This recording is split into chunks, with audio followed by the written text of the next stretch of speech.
தஞ்சாவூர் பெரிய கோயிலின் வரலாறு அருமை அற்புதம் கட்டியவர் ராஜராஜ சோழன் ஐடியன் 985 முதல் 1014 வரை அவன் சாதாரண மன்னன் இல்லை.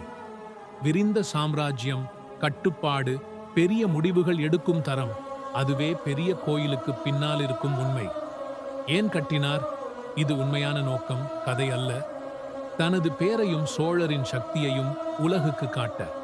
ஒரே சமயத்தில் இராணுவ சக்தி, கலை, கட்டிடவியல் எல்லாமே உயர்நிலை என நிரூபிக்க.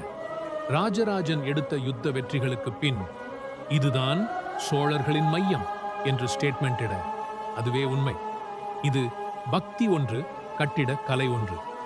அவை சேர்ந்து உருவான ப்ராஜெக்ட். முக்கியமான கட்டிட உண்மைகள்.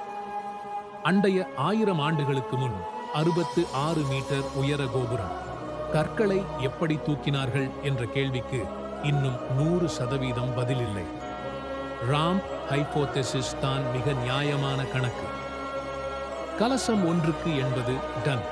எதையும் ஓவர் மித்திக்கல் செய்ய தேவையில்லை. தொழில்நுட்பமும் மனித வல்லமையும் இருந்தது. குகை ஓவியங்கள், பிரதிஷ்டைகள், சான்றுகள், சோழர்களின் நிர்வாகமும் கலைத்திறமும் எவ்வளவு ஒழுங்காக இருந்தது என நிரூபிக்கும்.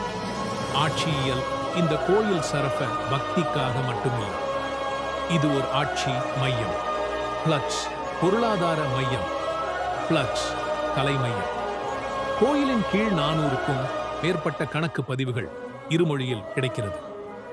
ஊர் வரி, நிலம், குடிகள், தொழிற்சாலைகள், நடனக்காரர்கள், இசைக்காரர்கள் எல்லாம் கோயில் மூலம் நிர்வகிக்கப்பட்டது. இது ஒரு ஸ்பிரிச்சுவல் காம்ப்ளெக்ஸ் மட்டுமில்லை, ஒரு அட்மினிஸ்ட்ரேட்டிவ் மெஷின். மிகவும் தெரியாத உண்மைகள் ஒன்று. நடராசர் சன்னதி சோழன் காலத்திலிருந்து இருந்தது.